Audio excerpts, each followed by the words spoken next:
YouTube and fellow DC Comic fans, I'm Keith One Shot, and this is my Comic Complete dramatic reading series. And today, we will be covering The Flash issue 26, Running Scared Part 2, One Way or Another, from DC Comics. All art, text, characters, and storylines belong to DC Comics and their respective owners, not me. If you enjoyed this story, feel free to go out and support DC Comics and your local comic book shop. We start this story off in the near future at the Flash Museum, where we see a woman wearing a cloak, and she's looking at the statues of Kid Flash and the Flash, running side by side. Then we hear a voice call out to the woman, "Iris, honey!" Then we see that it's an older Barry Allen, with a beard and a new suit.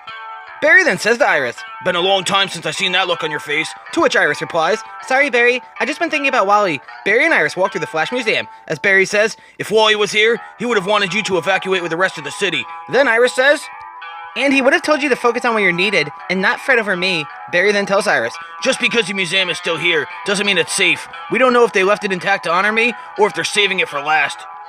Then we see Barry and Iris walk outside of the Flash Museum, where we see two twin tornadoes tossing around cars and city buses as they're headed towards the Flash Museum, destroying everything in their wake. Barry looks up at the tornadoes, grits his teeth, and says, "This is all my fault. I should have been there, and I wasn't. Makes my blood boil that August was right all those years ago when we were both in Iron Heights." Iris then places her hand on Barry's face as she leans in and says, "Barry, look at me. Stop that. August was a lot of things, but he was never right, okay?" Barry then pulls Iris closer to him as the two share a passionate kiss. Then Iris heads back inside the Flash Museum, and as they let go of each other's hands, we see a spark between the two of them. Barry then takes off running with a whoosh as he says, "Come on, not too old for one last run." Then we see Barry run up a building and quickly jump on top of the roof, where he now stands in front of the two twin tornadoes. Then Barry yells out, "I'm sorry I wasn't always there for you, but I'm here now, and I'm ready to listen." We then see that the source of the purple tornadoes are two twins in gray and purple Flash-style suits. The male twin says to Barry, "Can't ground me and Dawn anymore, Dad." As it turns out, the two are Dawn and Dawn Allen, the tornado twins, and children of Barry and Iris Allen. Dawn then says to Barry, "Don's right. Is this where you tell us you're not mad? Just disappointed?" Barry then says with a very serious look on his face, "I'm not any of those things, kids. No matter what you and your brother have done to Central City, I want you to know that your mother and I still love you." Dawn Allen then says to Barry, "God, Dad, really? How can the fastest man alive be so slow? This attempt at fatherly love now?" Then Dawn Allen says, "Too little, too late." And Barry tells his children, "It's never too late." Then Barry runs charging towards him with a whoosh, and the tornado twins run to attack Barry with a whoosh. We then see from afar the two forces collide. The lightning of Barry and the tornado of the twins clash and create a loud boom. We then hear the voice of Eobard Thawne say, "You'd think after growing up without your own mother and father that you would have been a more present parent, Barry." It is then that we see the reverse Flash with the present-day Barry Allen and Iris West, who are watching this battle between the near-future Flash and his tornado twin children, Dawn and Dawn Allen. Then Thawne continues to tell them, "Not quite the Flash family you were expecting now, is it?" Then the current-day Barry says, This is impossible." And Iris says, "Our children?" Then Thawne tells him, "Dawn and Dawn Allen should be heroes, but because of their absentee father, they became rogues instead. Tragic." Barry then says to Thawne, "No, you did this, you." Then Thawne replies, "Was this a happy accident, a result of our many time travel adventures, or is it as simple as two children who never felt the love they deserved? When I returned to the 25th century after our last tussle, I noticed a few changes to the Flash mythos, too nuanced to be uncovered by a novice. But an expert such as myself, it was like uncovering a new chapter of your favorite book, just one of the many stories inside the museum." We then see the three of them standing in a time machine, looking at a sign that says, "The Destruction of Central City." Barry then says to Thawne, "Why should we believe you, Thawne, or this machine?" To which Thawne replies, "Your future doesn't care if you believe in it or not, Barry. The reality is this: I am not Barry Allen's greatest enemy. The Flash is." Thawne then turns and walks away as he says to Barry, "Think about it. For years you have been in conflict with yourself. The Flash always took priority in the battle of Flash vs. Barry Allen. The CSI, the friend, the lover. Why should it be any different when it came to Barry Allen, the father?" Barry has a shocked look on his face as Thawne goes on to say, "Their first steps, first words, birthday parties. What did Barry Allen miss while the Flash was saving the world? How many times did you tell those little faces, 'Sorry, I'm late'?" Iris then turns away from Barry, and Barry looks disappointed in the news that Thawne has just told him about his future. Then Barry turns to Iris and says to her, "Iris, what Thawne is saying, it can't be true." Iris then continues to look away as Barry says, "Iris! Iris!" Then Iris faces Barry and tells him, "You lied to me." Then Barry reaches to her as he says, "Iris, what I did, I can..." Then Iris cuts him off by saying, "You don't have to explain your reasons, Barry. I'm not stupid. From the moment Thawne ripped off your mask and I saw your face, I knew your reasons. You wanted to protect me, right? Your cases, all of those missed dates, every time you were late. Wally, now I get it." Barry then runs over to Iris and says, "Iris." She then holds out her hands and says, "Barry, stop. Don't run like that. You're the Flash. You're in the Justice League." Iris then points at Barry and yells, "You save the world. You save the world every day. And I'm just Iris West, aren't I?" Then Barry says to her, "Iris, no." I was going to tell you.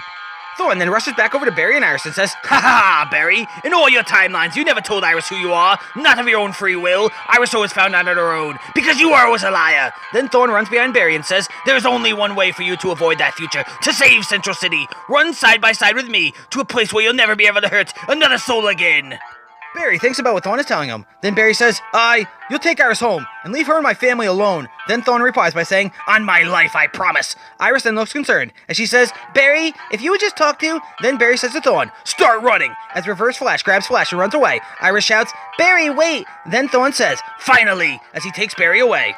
Iris West is left standing in Thorn's time machine in the Flash Museum, as she says to herself, "We could have found another way, together." We then see the Flash and Reverse Flash running side by side, as Barry asks Thorn, "Another timeline?" And Thorn answers, "No, Barry, I'm taking you to a place of my own creation, a world you'll never escape, the Negative Speed Force." We then see the two speedsters running so fast that they start to enter the Negative Speed Force. Then Thorn says to Flash, "You'll be forever alone, absorbed into the energy that powers my every action, and then Iris Allen's future is over." And then Thorn leaves the Negative Speed Force, trapping Barry there, as Barry cries out, "Thorn, you promised!" We then see Barry adrift in the Negative Speed Force, as Barry thinks to himself, "I should have said goodbye, said I was sorry, to my friends, my family, to her, to everyone I've hurt."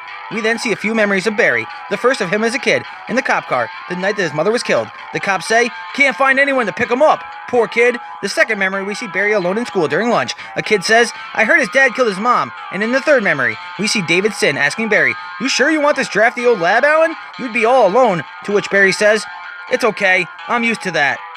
Inside of the Negative Speed Force, we see a black energy bolt start surrounding Barry, as Barry thinks to himself, "Whatever I said to them last, it wasn't good enough. I should have told them all the truth, that I loved them more than being the Flash." Then the black energy bolt strikes Barry with a loud crack-a-thoom. Then Barry sees more memories of death, of Wally saying, "Barry, you're a liar," of Iris saying, "You lied to me." With each painful memory, Barry gets struck by more of the black energy bolts in the Negative Speed Force, each giving off a loud crack-a-thoom! Barry then screams out in anguish. Then we go back to Iris West, who is running around the Flash Museum in the 25th century. As she enters a room that's labeled weapons, she says, "This whole museum dedicated to the Flash. One of the Rogue's weapons has to still work." Then she finds a gun and says, Is that one of Black Hole's lightning guns? I used a gun just like that a few weeks ago, when I had that run-in with Black Hole at Star Labs. What does this say here about Black Hole? And, wait..." Iris West is then standing in front of a section of the Flash Museum that's called Life of Iris Allen. As she looks up at the sign, she says, "You've got to be kidding me. If Wally saw this, he would never let me live this down. My whole future right in front of me. Should I..." Then we hear Thorn say to Iris, "Go on, take a look. See the life you'll never have." Iris then tries to run away, but Reverse Flash says, "This again? Can't we just talk like adults, Iris? I assure you, I'm a very good listener." As Iris tries to run away, Thorn simply walks behind her, as he says, "You're so used to Barry, always being in a hurry. You've probably forgotten what it's like. You don't have to run, I promise." Iris then stops and says, "Thorn, I'm done running." Then she turns around and aims the Black Hole gun at Reverse Flash. Then Thorn takes off his mask with a huge smile on his face, and his eyes are glowing red, as he says to Iris, "Oh, Iris, aren't you just full of surprises? And here I thought you were the pen is mightier than the sword type." Iris isn't scared, as she puts a gun in Thorn's face and says, "You said you'd take me home." Then Thorn tells her, "What can I say? Barry isn't the only one who lies." Suddenly, out of nowhere, Thorn is hit with a loud crack-a-boom, which sends him flying and crashing into a sign that said Speed Force on it. Iris then says, "Barry?" Then Thorn stands up and wipes blood from his mouth, as he says, "Impossible! How?" Then with a mad look in his eyes, he says, "Flash, you're beautiful." We then see Barry Allen, the Flash, but something is off about him. He has a black energy trail, his face is gray, and he now has a new red and black suit. Barry looks at Thorn enraged as he screams, "I'm going to kill you, Thorn!" And that ends today's story. Comic published by DC Comics. All rights, story art, and characters belong to DC Comics and their respective owners, not me. This has been The Flash Rebirth, issue 26, Running Scared Part 2, One Way or Another, and I'm your host, Keith One Shot. If you like this video, make sure to check out the rest of my Comic Complete dramatic reading series, and support DC Comics by picking up a copy of the trades and single issue comics. Support your local comic book shop, take care, and have a great day. Goodbye!